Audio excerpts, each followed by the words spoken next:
Right, good evening and welcome to Retro Sonic Podcast. I'm Steve from the Retro Man blog, and today we're down in the Medway, me and my colleague Mr. Paul Slattery. Good evening. And we're here with Len Page from the Len Price 3. Hello. And the writer of the new movie Pubmonkey, Jamie O'Hara. Howdy. Hi Jamie, hi Glenn, thanks for seeing us today. And we've just been on a nice little tour of the Medway garage rock scene sites, haven't we? We've seen all the Nag's Head and the places where you grew up and the Wigmore Swingers and all that. It was yeah, they were swinging. They were swinging. They were swinging as we drove through. There were curtains twitching, so thanks for showing us the sights of the Medway. And we're really here today to talk about the movie Pubmonkey, which features the Len Price 3's music, and also you do a cameo role in it as well, do you, Ben? Do you feature in the film? It's got my voice in it, and then the band are in it at the end. Yeah. Is that stayed in? Yeah, it's there. Playing at the wedding. Just been editing that, so yeah. Yeah, so we were in it. Oh, because we went down we did a report on the blog when we went to your rap party when you were filming the band playing. Yeah. Oh, so that part is still in the film? Yeah, absolutely, yeah. No, and then we hoodwinked him into doing a little set for us as well. Yeah, so it's... That's good, we had a good party. So it's the Len Price 3 pretending to be the Len Price 3 at a pretend wedding. It was actually a good afternoon at the pub, wasn't it? You know, it was great. A lot of very pissed people there. There was a lot about, yeah. I think they filmed it in reality, Steve, didn't they? It was good. It did feel like a real wedding. We had a lot of people come up from down here to be extras in it, and they arrived, and John, the director, has been having a lot of no booze policy, shooting a movie in a lot of pubs. Most of our locations were pubs and stuff, so a lot of fake beer going on. But when we got the Medway people up, they weren't really sort of as strict as maybe some of the other ones. I mean, they had some champagne on the way up in the bus, and they were kind of ploughed by the time that we had to do one shot where like a bullet time shot, and people were having to stand still as the camera was moved an inch around this big sort of taped off circle. There's quite a bit of swaying on that, which is nice. Yeah. Swaying bullet time shots, kind of what you need. It's quite a good little director's trick there, isn't it? You know.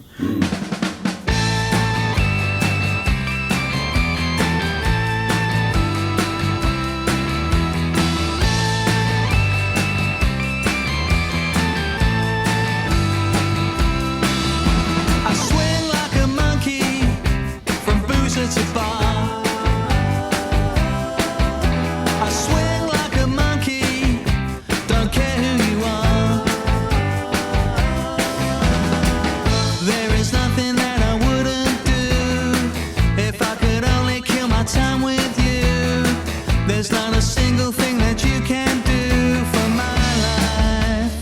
Why aren't you talking to me now? Why aren't you talking to me now? Why aren't you talking to me now?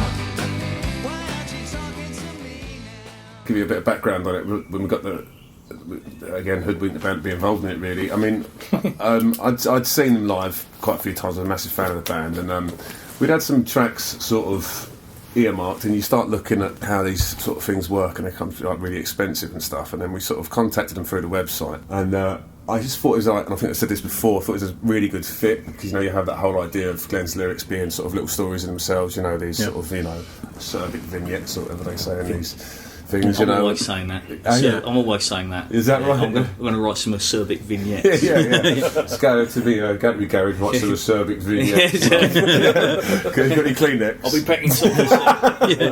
And we saw some scenes of these acerbic vignettes today, didn't we, around the Medway? You know, where you actually wrote them. Yeah, both and the other track, wasn't it, from the lady that from the. Yeah, nobody knows. Yeah. So we got in touch with them anyway, and it was initially we sort of like tentatively asking if they'd be interested, and we had a sort of like as a holding place when you do like an assembly edit, you have like holding songs in there just to cut to, and we had a Eddie Bow track or something. It was just because the way the drums went in, and we got in touch with them and said, "You're interested in doing a track?" And then we sort of hinted at like maybe doing the score, but we didn't really didn't know each other or anything at that stage. And then massively quick turnaround. You got Swing Like a Monkey done for us, didn't you? I came to see you in a show up in Islington, and then you'd come up with the first line or something on the way back in the van. I was wowed when I got steamed into your beers backstage. Right. Yeah. And then within a few weeks the track came back. And I thought that was just the best thing ever, do you know, because I wrote the thing, and then even the idea of having a band I really sort of admired, just doing a track that has anything to do with something I'd written. I thought, fuck, the film doesn't even get made now. This is like a massive... And you do this, as you make a film over 2.5 years, you've been making it. There's been moments where it's been this is as good as it needs to be, you know. And then now it's all coming together for the screening next Friday. It's just amazing. So we got that track, which was amazing, really, that sleazy organ part. And I just mentioned this animation that I've been working on today, how we might sort of like look at sort of like that sort of Pink Panther thing. So it was really nice that line had that sort of Mancini-esque sort of vibe to it, do you know? Yeah. And then you wrote the second one, didn't you? Oh yeah, that's right, yeah. Couldn't get much worse. Yeah, that's the one, which now opens the film. The shoe shop scene. Yeah, right, okay. So you've got so that track's in there. So you have a time lapse shot of London, and it zooms into the shoe shop, and that track comes in as though it's played on the radio. That really works well with it.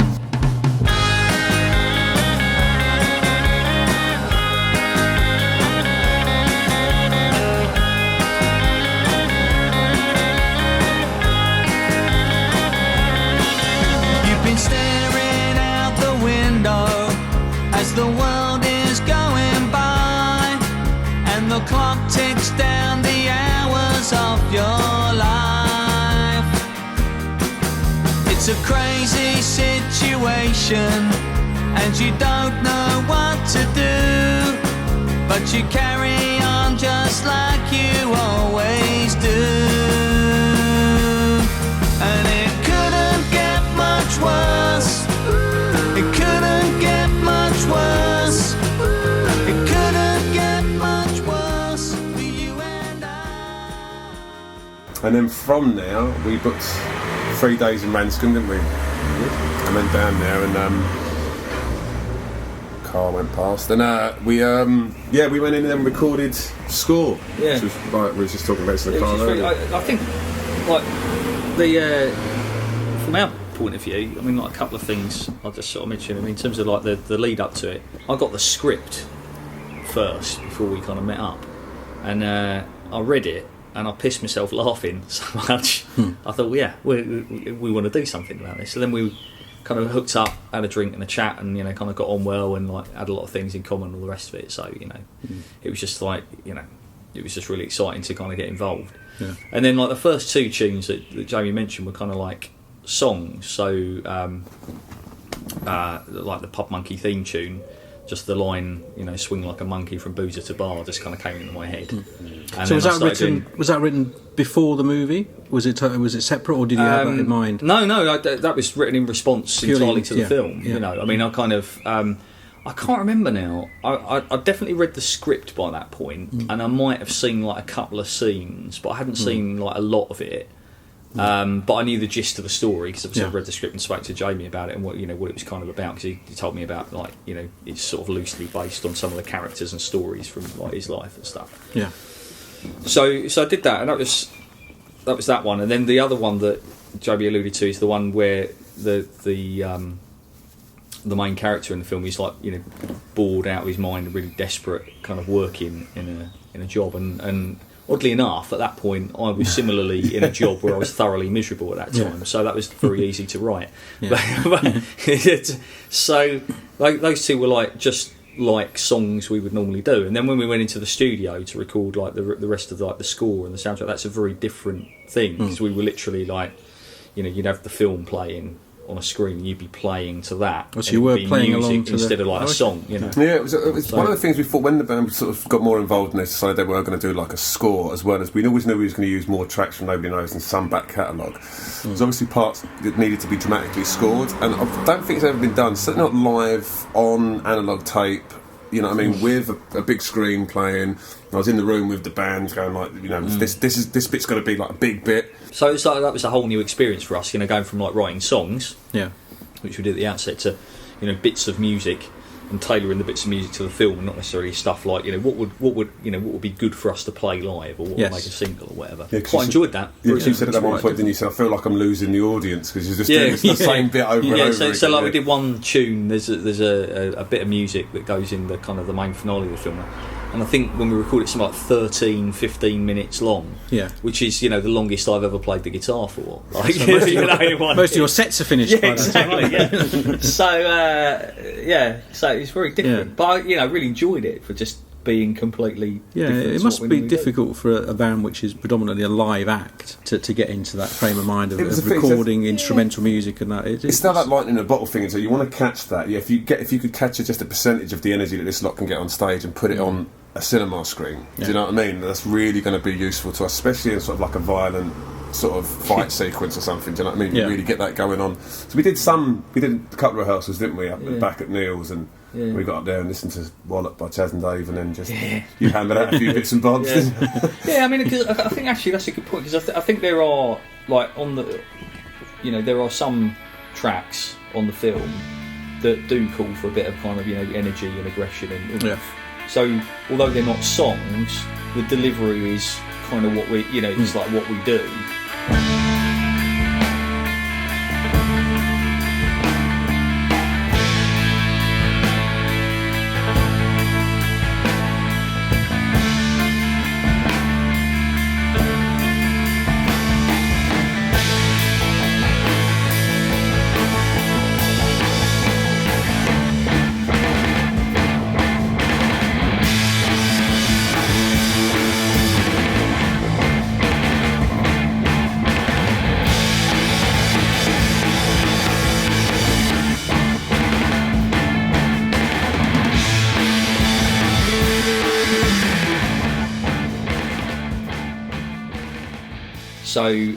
So from that, you know, those sort of bits are kind of quite similar. But yeah, sort of playing for 15 minutes is it's like, whoa. And then getting you guys to try and be a wine lounge band. Oh, you know what I mean? yeah. Start doing like a lounge track for a wine bar. You know, it's like, and you had something lying around. We had to do. So there's a bit of music where I think there's a line in it that says something like, "What is this fucking music?" or something like that. Like, it's supposed to be dreadful. So. Yeah, we had this bit of music that we've been kicking around in practice for like years as just like hideous music that we just do for a bit of a giggle. So it just seemed to fit perfectly. And similarly, there's one. There's a sort of like there's a sort of a love sequence which needed like a really kind of upbeat, up tempo type thing, and like and you know, like our music is usually quite miserable as sin in terms of at least the lyrical content, and so I was kind of like thinking, right, that I wanted it to be something like a cross between the guitar solo in Cinnamon Girl by Neil Young, because I always found it quite kind of uplifting and quite like, you know, makes you want to kind of fall in love with people. And then sort of that, and then I can't really describe it, but I had this kind of like vaguely like 90s kind of like indie type vibe. Breeders-y sort of of, and so we tried to do that, which again is, you know, it doesn't sound like the sort of stuff we'd normally do, but I'm quite pleased with how it turned out, because there's even some like lead guitar parts in it, and I'm a crap lead guitarist, but you know, like it's got like harmony guitar lines and stuff. It's like, you know, it's not what I normally do. You know? So Jamie, were you giving them any sort of direction towards the music? Were you telling them this is what I want and this is... Yeah, well, it's sort of, there was it was really nice that they had all these other sort of pre-prepared bits. What we call in sort of the working title, the Sunshine track, which is the, you know, one we were just talking about. That was almost a sort of like a little bit of a brief, wasn't it? You know? And then on the day, it was I just had a list of bits that I knew needed scoring. So I was just on a laptop, fast forwarding to a bit and sort of give it a general feel. There's a scene where we had a piece of holding music by a guy called Mighty Hannibal. And it's like a sort of an old funk and soul guy from Atlanta. He actually died the day we went into the studio, which was odd enough. But I'd spoken to him. And he had this really sort of like song about how Jesus saved us from drugs and stuff, really sort of funky. And then we got, you know, when you guys started working on it, you got this thing that was like almost, you started saying like almost prog rock Pink Floyd stuff, wasn't it? Because it's about a guy descending into like a heroin madness, and that was an interesting thing as well. Because then I played 2 iPhones. On that, that's my biggest musical achievement. If you put 2 iPhones on loudspeaker and push them together, they feed back and go wee, wee, wee, wee. So I put that over the top of what they recorded. So and you start speaking into it. So it's like messages from like outer space. Yeah, it's because he wants royalties now, isn't it? I did monkey. We all did monkey noises as well, didn't we? On one track. Yeah, it's good fun. Yeah. So did you know Jamie from him going to your gigs? Did you I didn't really, but he did tell me that he was the one that invented the Len Price 3 dance, which I'd forgotten about. But we did a gig at the Command House. It was an outside thing, and it was like a kind of a bank holiday job, and it was an afternoon or late tea time or something, and like loads of family were there, you know. So like, my kids were there, for instance, and I remember doing this gig. and looking over, and there was like a couple of adults, and then like a stream of kids like doing this funny dance, which I won't demonstrate because it won't really translate on the podcast. But it was quite amusing, and I thought that's really funny. It's like, you know, the Len Price 3 dance, and basically it was Jamie that invented it. I didn't know that at the time. Like some sort of mad minstrel to these children, coercing all the kids in. Like leading them into the river. Pied Piper of Rochester. So that was it. But we'd never like met. I don't think. I know you and I know you. When you finished your gig, Yeah. pack your stuff up and get out. I chatted to Neil, drunk out of my mind, like going, "You're the best fucking band I've ever seen," and all that. And he's just unscrewing his drums, going, "Yeah, cheers, mate." And everybody's come back when you finish your script. Just sort of. That's it. Like tapping Tim was the first time. I just wandered Was in. it? Man, that was a long upstairs. And just and it was like. I was just blown away by it. I was like, "This fucking this lot," and like immediately in the whole sort of thing, the best band you'd ever heard. I was like, how are these three not just mega? Do you know? Like, how are they not just massive? That's because they're miserable bastards, I think. Yeah, well, that's true. Well, that's what when me and Paul saw you, we heard the records and we saw the band, and then we thought they're going to be massive. They're going to be playing a big venue, and then it's like Fiddler's Elbow to 30 people. Was that the first time you saw us at Fiddler's? Fiddler's Elbow, I came on like a Thursday night or something. It was Friday night. I came right. down on my own and met you down there. Right. And Steve had played me the first records I heard by you, and I went down there because you couldn't come down, Steve. And I thought, is this really the Len Price 3? They're very mild-mannered, sort of polite guys, And then they got on stage. And it was like a Jekyll and Hyde experience. I couldn't believe it. They suddenly went, this crazy rock band. It's the other way around for me. Could you imagine me trying to get in touch with these guys? After seeing them on stage a few times, and then like, you send them an email going, "Do you want to read me script?" Just imagine like, "Fuck off." I'm going to eat it. I'm going to eat your script. There you go. But that is the great thing about rock and roll.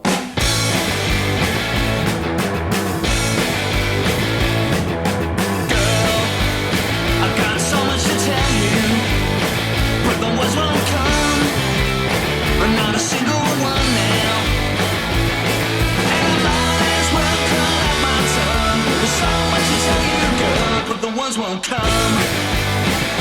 Come now. Yeah. Can you hear what I'm thinking? 'Cause the words won't come. I'm not a single one now.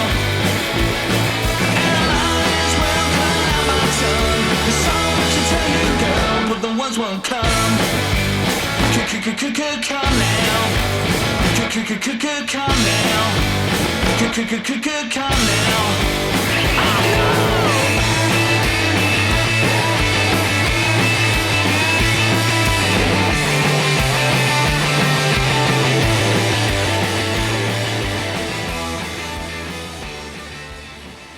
So then we came along to see you, and then it was like Sam Moritz and that, and again there's only a few people, and it's like Residency at the this Sam band Moritz. I should couldn't be believe you huge. played with Sam Ritz. I've had so many freaking nights in there, falling off chairs and stuff. I mean, we played there loads because we had a residency there for about it must have been a good year, 18 months. We every month. We came down to about 3 gigs there. And I mean, it was. I mean, I love that venue. I've been to lots of good it was concerts great. too. And but I mean, we'd be going on. It was quite a late gig, wasn't it? I don't think. You were never on before midnight. Before 11, 12 o'clock. I mean, for us, going to a nightclub at our age, like going up to Soho and coming out at like 3 o'clock in the morning, But, I mean, those gigs, you'd be lucky if there were 10 people there, wouldn't you? I mean, it was just really quiet. Yeah. And but thankfully, things have picked up for the band, and it's going well, isn't it? I have. But that's mainly because it's your gigs. That's pulling the punters, Oh, it's a smoke screen, isn't it? Yeah, it is. That's the thing. It's a mirrors, a smoke and mirrors. It's the weird thing about our band. We'll go and play. Like we go and play the IPO festival in Liverpool. We've been doing it for nearly 10 years, and we haven't been there every year, but we've been there probably at least every other year for the last 10 years. It's quite sweet because every time we go, you get like the people that have been there. We were up there this summer, and there was a handful of people who've been coming since the first time they saw us there in 2005 or whatever, and every time they turn out. and the crowd gets a bit bigger and you get a few more. So actually, like, the 2 gigs we did up there this year were probably the best for me. Probably the best that we've done, just in terms of like there were people there were really there, you know, kind of into it and knew who we were and all the rest of it. But then if we play in London, I mean, you know, and I'm not kind of kissing ass unnecessarily, but if we do a gig for you, you know, the place will be packed. If it's like, you know, the Half Moon or whatever. Yeah, blah blah blah. Rent the crowd.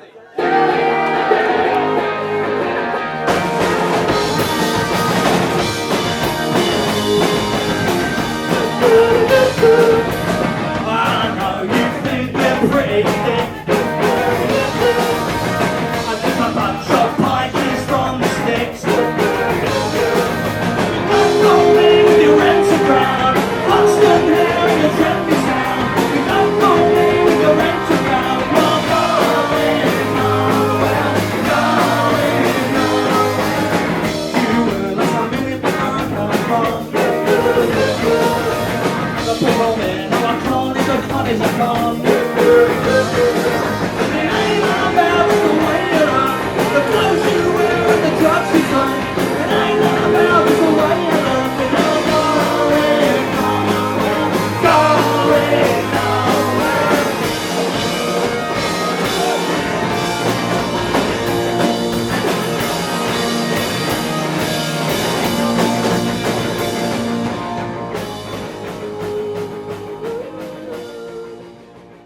There's a democratisation when it comes to independent filmmaking that might be similar sort of to what happened with the punk thing, because now you've got these cameras are relatively cheap. You've got, you know, you can pay a license to some of these software for editing and stuff. It is a bit like that. Here's 3 chords, go form a band, you know, and that's sort of the ethos we've got. I mean, we looked into the idea of getting funding for Pubmonkey 2.5 years ago when we started it. And then we looked at the sort of, you know, the percentage people take out at the other end. Okay, and we go, right, this might take us nearly 3 years to make, but it'll be our film, and we'll be able to sell it how we want to sell it. Right. Do you know what I mean? And then you go back to the music thing. That's the other area where it would have been a big hold up for us if these guys hadn't been so, you know, generous to sort of to work on, you know, look at back end contracts and all that. Because it's great that you felt that you obviously felt that you could have that ethos. Yeah. Well, it really is. I mean, I like the idea now because you know you've got streaming with films and all that sort of area, and you're as good as your work. You know, if you're making a shit film, it's still a shit film. You know, but it's not getting. It doesn't have to worry about, like, you know, what's the marketing going to be on this? You know, what are the pre numbers and all that sort of stuff. We just went out there. We shot guerrilla style. You know, we got this the guerrilla filmmaker's handbook. It's a little book about the size of a mobile phone. We had to read through on that.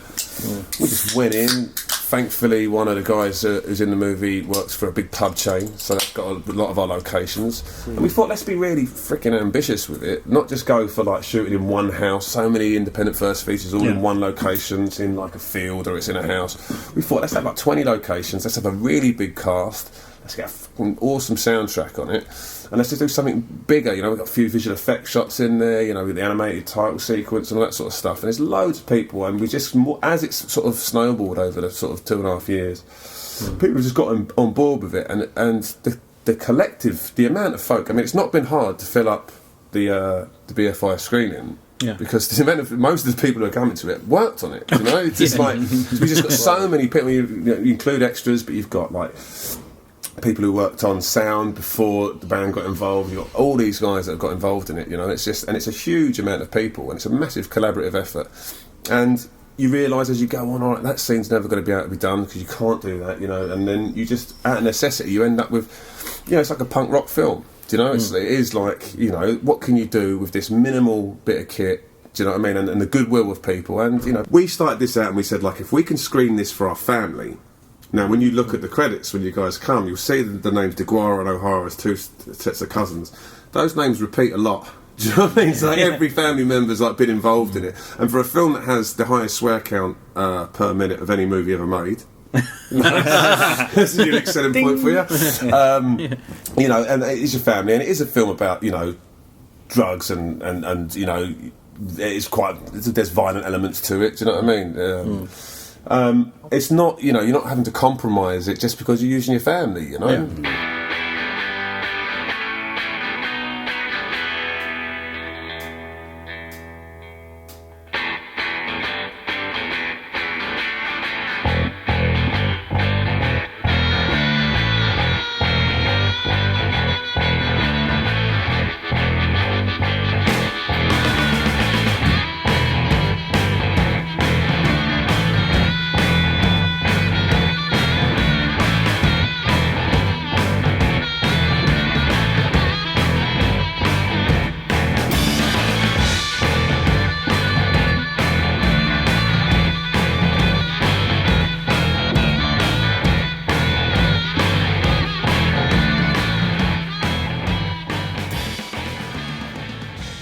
So, like Jamie said, rather than just, just film something in my bedroom or whatever, it's like, let's go out and blag as many people as we can to try and make it as good as it can be. It's always good to have a big vision. You've got to have that big vision, because that big vision is the thing that spurs you on to do it. If your visions were smaller, you wouldn't give it as much energy and commitment as you've given it. Yeah, I mean, it's an example. I was involved in writing it, and then I sort of backed away from it for a while. We had a few arguments about trying to get sort of a 300-page manuscript for a novel down to a 90-minute script and all this sort of stuff. And it's like, what bits do you keep in, which bits do you keep out? How do you drive it forward in 3 simple acts and not make it sort of this massive, overblown fucking Apocalypse Now thing? So I was sort of like, to be honest with you, I was sulking a little bit. And then I went up and this guy, John Claude Bates, has built this set above a pub in Tooting of this squat where the 2 villains of the piece live.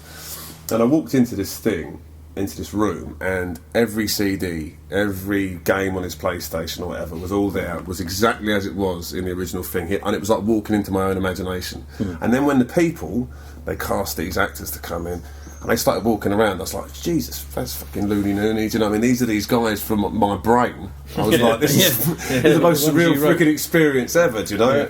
And then then you get involved, and then I got involved in the acting part, which I'd never done, and that was just hilarious, like trying to play dress up. Do you know what I mean? So let's go back to tell us a little bit more about the story itself. So you're the writer. You wrote this, and you said you wrote it as a novel first. Was that? Yeah, right? This all started. I had some terrible short stories published in the 90s, and then I wrote a manuscript for a novel in 98. It was called My Arse and Other Secrets at the time, and then it morphed into this Pubmonkey thing because of some people, and it was just like retrobates I've met around in Medway Town, and a lovely building firm that I used to work with my dad.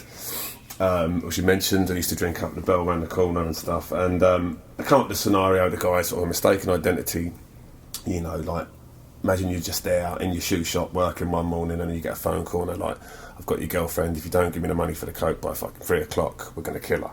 And what would you do? You'd go back and find the nutcase you knew when you lived in like bed sits and stuff that used to go around debt collecting, and you have a word with the building firm, and you try and get all these people from your past together, sort of like in a Magnificent Seven sort of, but bizarre Medway Magnificent Sevens, and then so that's how the sort of thing evolved. And then John and Phil's an actor, and John's he's a director of the thing, and he works in visual effects, done a load of stuff. Just his firm's just won a BAFTA for the Doctor Who stuff, and they've made like 3 or 4 shorts, and they just got better, and they got more and more sort of cinematic as it went through. And they said, we want to do Pubmonkey, and we sat in a pub and we got drunk, and our biggest argument over whether we were going to make a film or a movie. Do you know what I mean? That was a sort of like, it's a film, isn't it? And it's a movie, just, as a families do, just get drunk and argue. And then, we hammered out a script, and then they started putting it in the thing, and then they just got a couple of grand, I think it was, built a few sets, went through the whole casting thing, got some really, really great actors from Actorum and from other places, and then just started shooting it. But that was like, and then the idea was then we were going to shoot it in 2 weeks, and it was going to be done.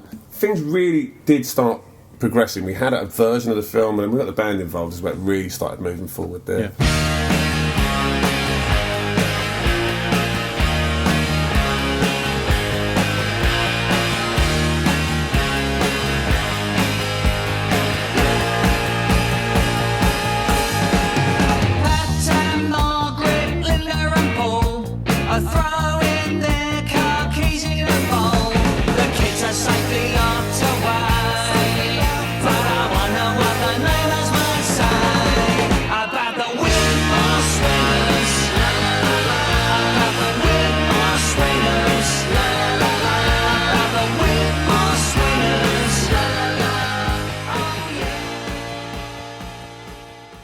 I know I wrote them, but it's what the actors have brought to these characters that's really sort of made it. So what's it like when you're writing? So it must be nice to see when you're writing something and then to see it visualised, like you said, to actually see the characters, to see the scenes. Is it really rewarding to see? It is. And walking into that set was amazing. That was the first big thing, and then seeing the guys. You've got to be careful what you say about giving bits of plot away, but you see people doing some really sort of bizarre things, and then seeing really nice people say horrible things, and you're just thinking, these people are doing really horrible things to each other just because I thought of them, you know, such a long time ago, you know. So it was bizarre, but it was also, it did make me sort of sit back and go, what's wrong with your head, Joe? Do you know what I mean? To come up with this. And like, you know, he's probably hiding his light behind a bushel, but I was quite surprised you said you hadn't done any acting before. Right, no. Because you played, you played bingo. I played bingo. The lead part's played by Phil. He's my cousin. He's a great actor. He does all the sort of the Pubmonkey stuff that's written in there from sort of stupid shit I used to do when I was younger. Phil's great at improv as well, so he gets a lot of his own sort of personality in there.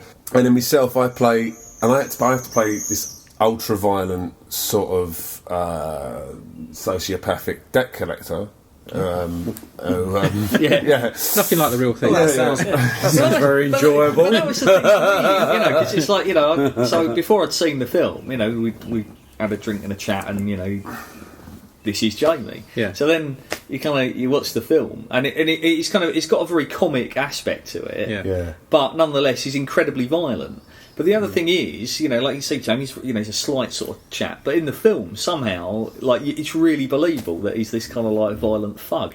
And so it's again, that's John with the camera work and the cutting though on that as well. You know? But it's sort of like what Paul was saying about isn't it? It's like when you get on stage and you put the blazers on and you get on stage, you're transformed, aren't you? So it's like probably like an actor, you know. You don't, and when you see some people off stage, you think, it's you don't see.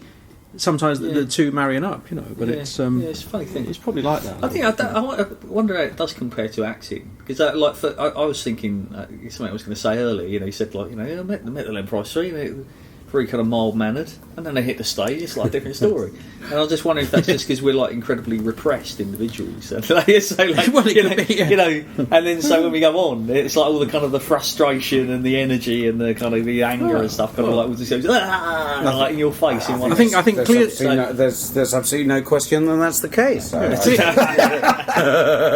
Quite honestly. Clear the couch, lie down, tell me about your childhood. That's what we're here for, you know. But that's one of the things about when you're going, like, no one ever cares about a writer in a movie, you know. I mean, there's so many of my favourite films I can't mention the writer, you know. You just can't. It's not saying you look up unless you go on IMDb and once you've written a film, you're like, who wrote that? Do you know? But of course, people do know I wrote this one, so you are sort of like a bit like, how much of this is giving? Do you know what I mean? Yourself away a bit much, but I mean, because it's written so long ago, and then of course, the Pubmonkey character Eddie was written originally as a guy just coming out of school.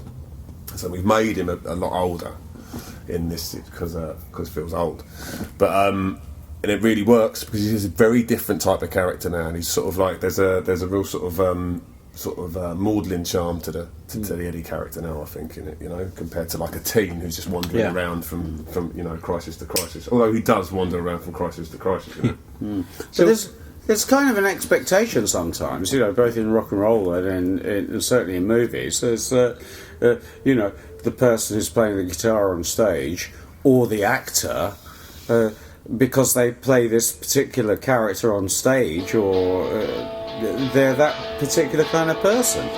Well, good morning, Mr. Grey. It's another busy day, and you've got no time for chat, having fun and things like that. 'Cause it's nearly 8 o'clock, you're expected on the dot.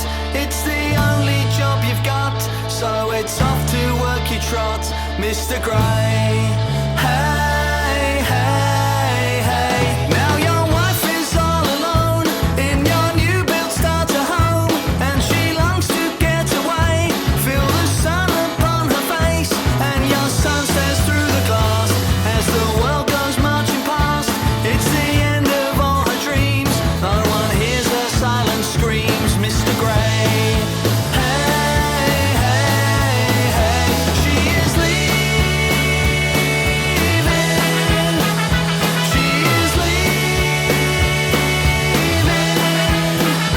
She is leaving, and you don't care. There are a lot of more sort of not sweeter, but there are songs that you don't play live from your catalogue that are more reflective, I suppose, isn't there? Yeah. You know, there's stuff. If anyone's listening to this who's only ever been to the live shows, it's worth checking out some of the stuff, particularly like Medway Sun springs to mind immediately. The Last Hotel. And both in the movie. Oh right, good. Yeah. But I think, recent shows you are the shows are not. They're a bit more. How do I say? A bit more varied in you're throwing in a few more of the slower songs, and that, aren't you? And it's not such a big sonic assault. Yeah, we're trying to mix it up a bit. I think we started off, with the records. So you did the first record, which is just basically like that was basically our live set. There you go in the studio, bosh. And then like you get to like the second and the third, and you're kind of writing more for the record. You're writing thinking we need to do some new songs live, of course, but you're also thinking I'm writing a record. And I always think when I think about records I like, if you go to the punk period, I really like Nevermind the Bollocks. Yeah, I really love the first Clash album. I really like the first, I think, 2 or 3 Ramones albums, for example. But I think there comes a point where if every song is 1, 2, 3, 4, like where it just ceases to have a kind of impact, and it becomes kind of a bit boring. So the records thing for us has always been a bit more varied in. From like the second record, really. If you listen to a Kinks record, there will be a couple of rockers on there, but a lot of it is pop. It's very varied, and and I like that, and always have done. Yeah, so I think that's why the records are always. That's the good thing about. There's an art as well in planning a good set list, isn't there? To keep people entertained, to keep it.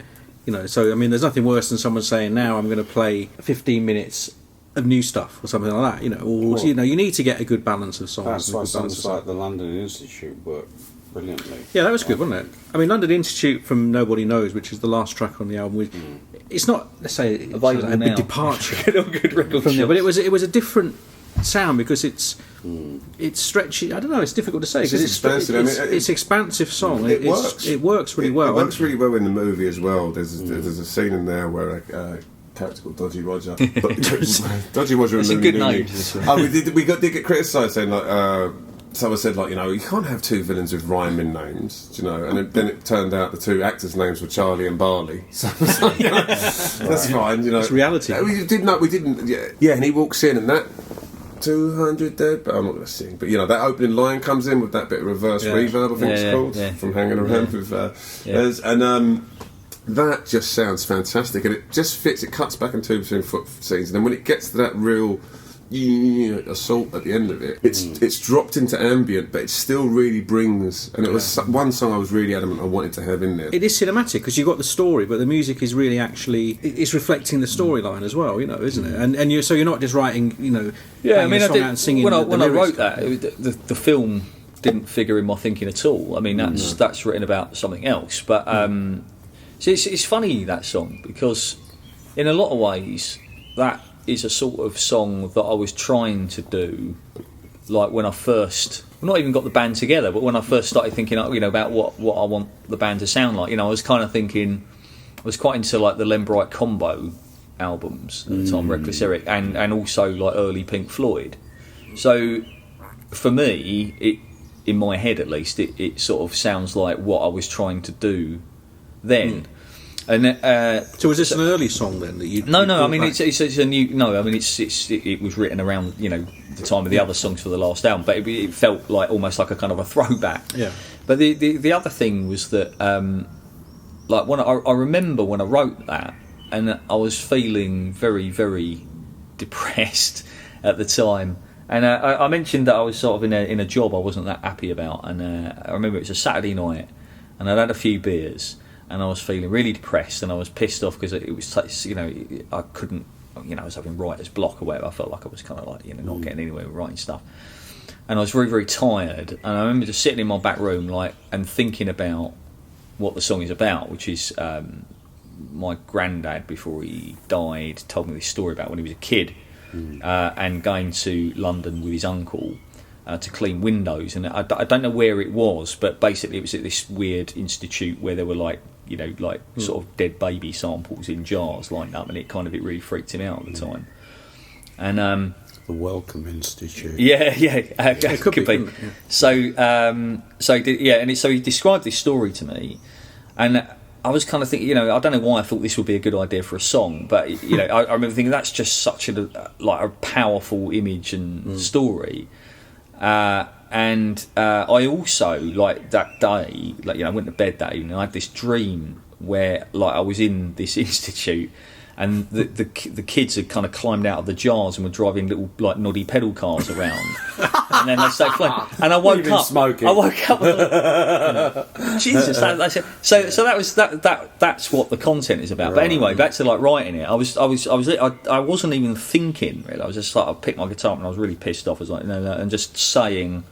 Yeah. You know, saying the words about the images and stuff that was in this story, just like playing these chords, because it's really simple chords. You know, it's like 2 chords. Yeah, and it's then, quite scary. And then the way I imagined it while I was doing it at the time was almost like it probably wouldn't be much instrumentation. It's probably just me and a guitar almost. 200 dead babies lined up in jars at the London Institute.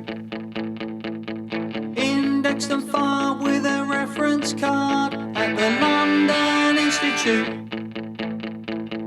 Cleaning windows with my Uncle Bill at the London Institute.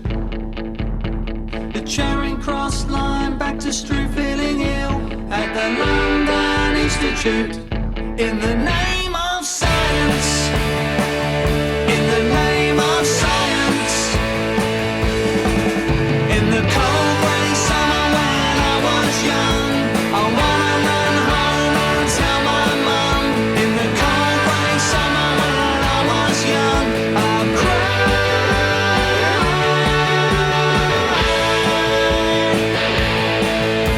A little boy's face in a butterfly case at the London Institute. Chemically preserved for the human race at the London Institute. A catalogue of errors in biology at the London Institute. Curious examples of deformity at the London Institute. In the name of science. In the name of science. In the cold grey summer when I was young, I wanna run home and tell my mum. In the cold grey summer when I was young, I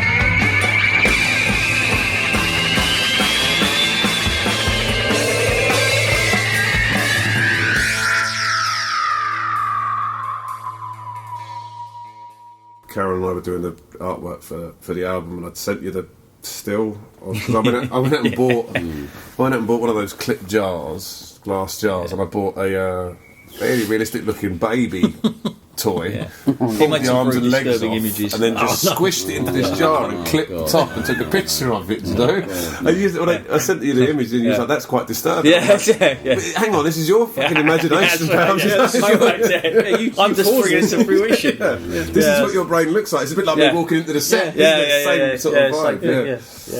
I guess. But it's a great track, and I think it promises a lot more good things to come. I think and live again, it's one of those songs which you think, it's going to be difficult to replicate that live, but I think it's already becoming a favourite, and it really works. Well, certainly in the reviews and stuff like that. That's like people picked up on that in the reviews quite a lot, which quite surprised me, because I was kind of thinking when we were doing those songs, I kind of.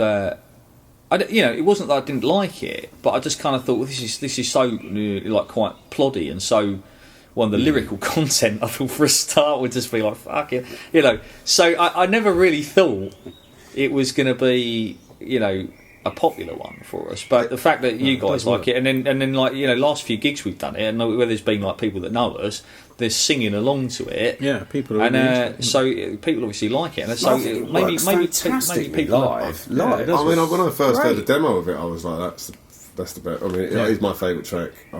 of anything you've done, to be honest with you. When you were doing like the Looney Tunes Descent and stuff, and it is, you mentioned earlier on early Pink Floyd as well, and that whole sort of phasing guitar and all that sort of stuff. Having done that, was that useful at all then, doing the Descent into Madness track and all that sort of stuff? Well, we sort of, I mean, I've always liked that. I mean, there's some stuff that we, before we did proper records, there's stuff that we kind of demoed up that featured unusual sounds, whether it was like a theremin or whether it was like a funny keyboard with bendy bits on. That's in the film. Yeah, right. Okay, so I've always liked. In fact, it's funny you should say that, because I was listening to something on Radio 6 today. I still don't know. I'm going to have to check out the playlist, but I don't know who it was by. But it's a very simple song, just sort of like a kind of a riff like we might play. And then it goes into where you think the guitar solo is going to be, and it's just hideous noises, real sort of like bows on cellos or whatever, just really really painful. And I kind of like my eyes lit up. I was like, this is brilliant. What is it? You want to check it out?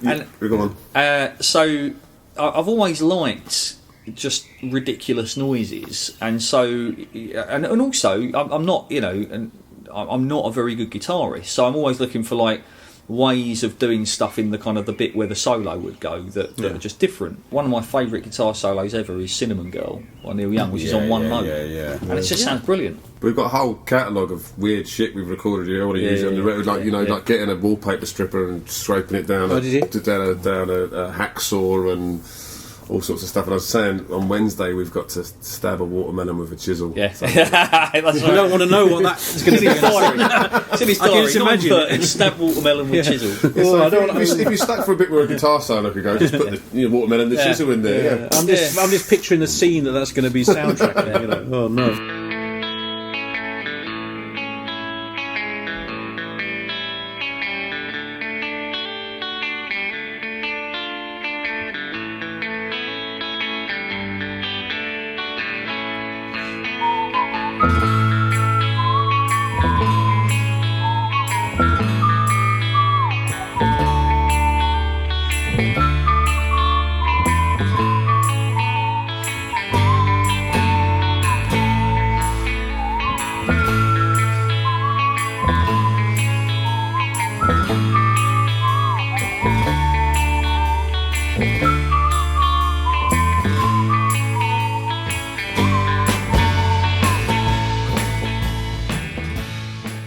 I think the experience of working on the movie and also the success of, say, London Institute, I think it's going to be quite good. It's going to be quite promising for the next Len Price 3 album. The other thing for me, I think, there's two other things that I think might potentially influence what we do next musically. One is up until relatively recently, all the songs have been biographical in the sense of they're either about me, or things that have happened to me, or they're things that I've seen. So even if they're not about me, they're about people I know, or things like that. Whereas, take writing "Swing Like a Monkey," I really enjoyed that, but it's not about it. It's not nothing to do with me. It's just there's an idea about a film and a character in it. So I just wrote some stuff, and it was nice to just sort of glue words together. It's almost like painting with words, I suppose. You make a kind of a thing with it. Yeah. The other thing is because we did the London Institute thing, but also the finale track that we did for the film, playing longer. Don't get me wrong, I have no intention of going prog, and no intention of doing songs that are 15 minutes long. But it did give me an idea for wouldn't it be crazy if we were doing a set where all of our songs are 2-3 minutes long, and then we threw in one that was 7 or 8 minutes. It would just be I'd love it. I wouldn't want to make a habit of it, but just to do something completely the opposite of what we've done, or just something completely. Well, it doesn't have to. A long song doesn't have to be boring. Look at, say, A Quick One While He's Away by The Who. You've got all these different elements and all that. A long song doesn't have to be boring. Yeah. Even The Damned did it. Curtain Call. It's fantastic. Television, they're doing it, but it doesn't have to be dull. I noticed you are influenced by your Yes and Genesis. They're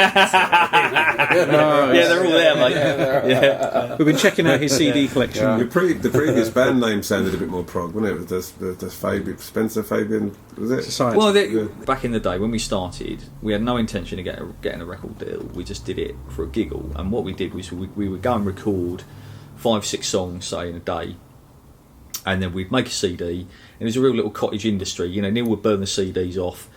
We'd design the covers like literally just like, you know, a piece of paper, you know, printed off on his printer at home. And then we'd be there like in my front room, like cutting them out, gluing bits together, sticking them in the CD, and we'd sell them for like, I don't know, £3 or something. So we did one called the Spencer Fabian Appreciation Society, and we put so much effort into this that we made like a little booklet that opened up and had these pictures that we got from fuck knows where, I'd like old magazines and stuff of like old Victorian gentlemen and like freaks and stuff. I made this little like collage, but they were all done so it looked like paintings on a wall and stuff. So it had this kind of like leatherette finish like on the sleeve. It was so like it was amazing the amount of man hours we put into it. Wow. And I think it had like 6 tracks on it. Probably about 4 or 5 ended up like on the first album, like literally those recordings just remastered. But there was, you know, showing our kind of psychedelic stroke. So you might be coming Frog back. makes me want to kind of have a shower. Yeah. Sort of like But it's a good concept because I mean it's like we're saying about you doing the movie and us doing the podcast and that. I think we set out with doing it firstly with the intention of if we're happy with it, we don't care. It's just for us. We listen back to it. If anyone likes it, that's a bonus. But there's no reason why you can't do it well and do it to the best of your ability and make it as big and as professional as you can. It doesn't have to be amateur, although we are amateurs. It doesn't have to be amateur and shoddy, and I think that's always the best way. I like the word amateur. I like its original meaning. I think it's got anything to do with shoddiness. It doesn't have to be shoddy. So do it the best you can, you know. And then if people like it, it's a bonus. Yeah, exactly. I agree with that.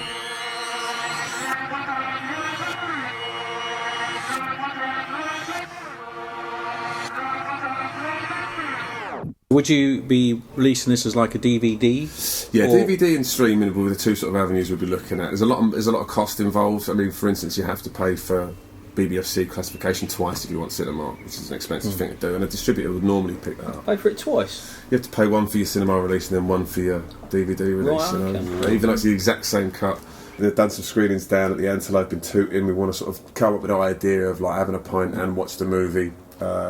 And we're also talking with the band about the idea of putting on some events where we can have some music and a movie and maybe some comedy as well. Yeah, I just want to like really go out and screen the film as often as we can in unusual places. So we've got the obviously on the Facebook and the Twitter and that. When that starts rolling forward, we'll start sort of promoting those things and I like the idea of doing it with music as well. You know, that's like doing something a bit different, a bit new, and again, sort of like not following the usual sort of thing. But that would be real. That would be a real event, you know, to go and see your movie and then go and see a live performance by the Len Price 3. For the band that scored the movie, Absolutely. I mean, and that would be tremendous. They've ended up being a character in the film. I know just being in it as well, but the music is a big part of it. It was almost like an additional character into it. You've got really strong characters. I hope it's a really strong story. It's edited well together. You've got everything in there from like psychedelic dream sequences to like, you know, violence and cartoons and everything that's going on within it. So Jamie, the movie is almost completed. Yeah. And you've got your final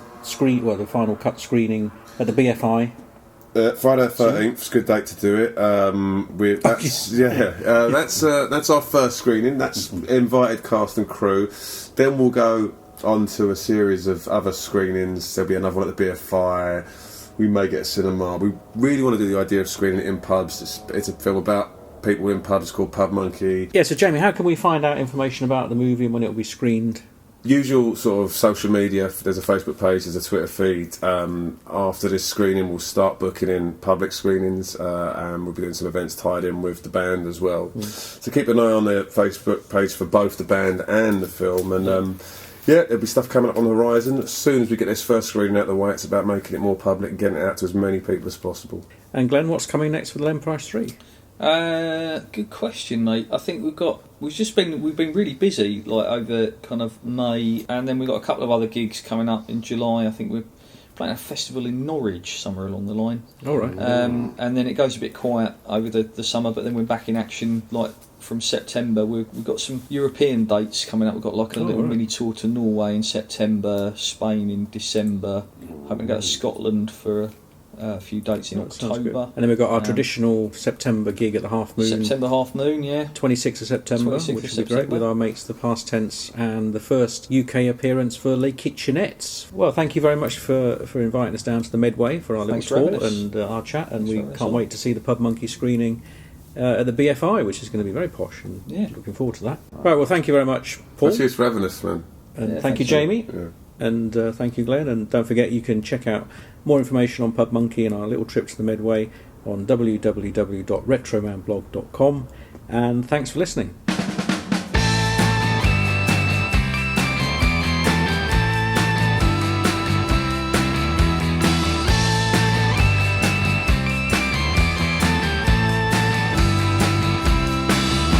I swing like a monkey from boozer to bar.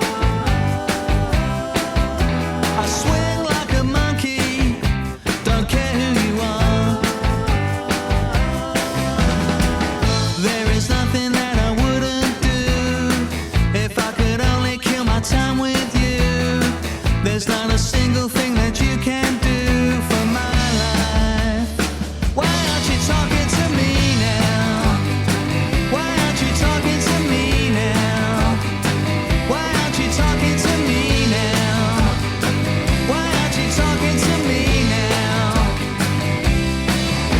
I'm so Punch and Judy, I'm so rag and bone. I'm so Punch and Judy, so leave me alone. Raise a drink to the Medway King. 1,000 nights of nothing happening. There's not a single thing that you can bring to my life. Why aren't you talking to me now? Why aren't you talking to me now? Why aren't you talking to me now? Why aren't you talking to me?